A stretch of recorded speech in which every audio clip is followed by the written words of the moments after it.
Hi everyone, it's Rachelle Mee-Chapman here of Relig-ish, where we help you create right fit spiritual practices in a post-church world.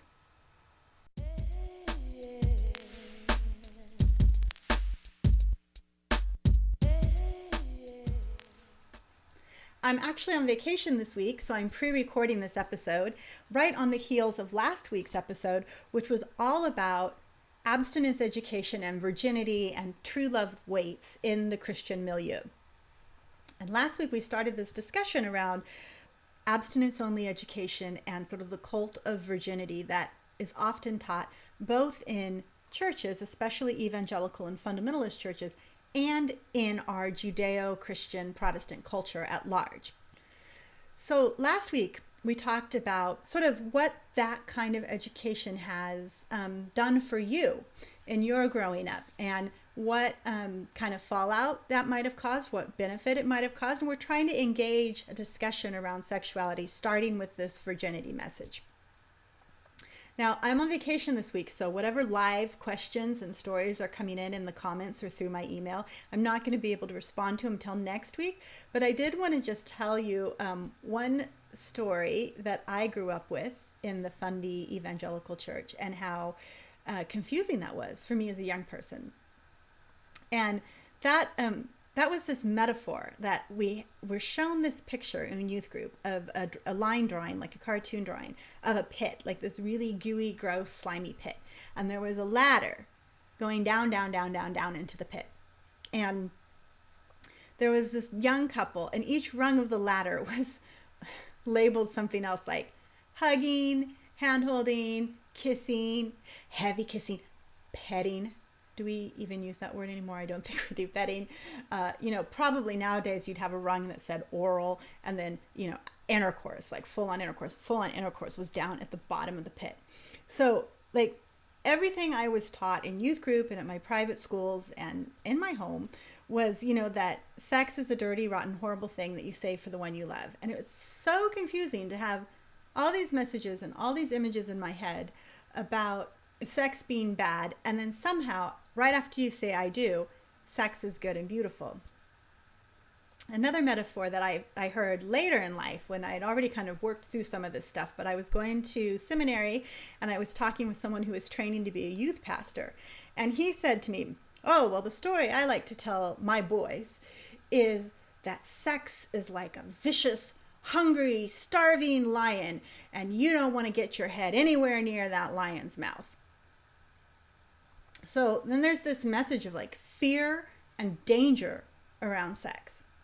So what I'm interested in is, how can we, as thoughtful people who are interested in the life of the soul and aware of the life of the body and aware of the life of the mind, how can we talk to our young people about healthy intimacy and sexuality?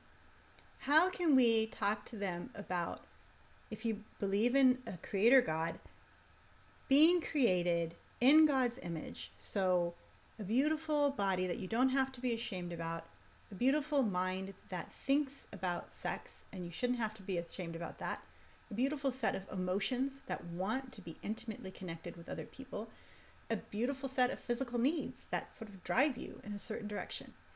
How do we honor those? How do we get that reality of being created as this beautiful creature in alignment with how we behave romantically, sexually, physically with others? And is the way that we've taught our youth in the past to engage with that reality supportive of that reality or in conflict with that reality? So one of the questions that I always get asked when I bring up this topic is, what am I teaching my kids about sexuality? Now, I am not classically Christian. I grew up Christian, and I still consider myself a follower of the teachings of Christ, but in a very deconstructed way. And most Christians don't consider me a Christian. So if you're coming from a Christian milieu and you want a straight up Christian viewpoint on this, this is probably not going to help you out. But if you're living on the progressive edge of faith, or if you're spiritual but not religious, if you're religiously eclectic, maybe this will help you out. So I definitely grew up in the fundamentalist / evangelical branch of the church, and I was definitely taught that true love waits. I kind of missed that whole purity ring thing. I think I'm a little bit too old for that particular trend. But we definitely got the message that sex was a dirty, rotten, horrible thing you saved for the one you love, that you lost your virginity as though it were an umbrella, or somebody took your virginity from you, and that if you had sex before marriage, you were like a dirty toothbrush, and who would want to use a dirty toothbrush? Oh, and on top of that, we were taught all the fear-based stuff about STDs and rape and date rape and unwanted pregnancy, and of course the horrors of abortion, right? So that's always part of my upbringing. And I don't want to pass that on to my children. It is not part of my heritage that I want to pass on. There's lots of things about growing up in the church that I do pass on to my kids, but this is not going to be one of them. And this is why. I believe that we are created for connection, that we are meant to be in communication, in connection, in intimacy with other people. Not just sexual intimacy, of course, all different kinds of connection. But in regards to sexual intimacy, what I'm trying to teach my kids is that increased levels of physical intimacy accompany increased levels of emotional intimacy. And that when you are connected to someone emotionally, spiritually, psychically, it's natural to want to be connected with them physically in most cases. Now, there are some people that are asexual, and that's a slightly different kind of orientation to life. But if you're, kind of the majority of people, that's a natural progression of relational connection. Emotional, physical, spiritual, psychic connection naturally leads to physical connection.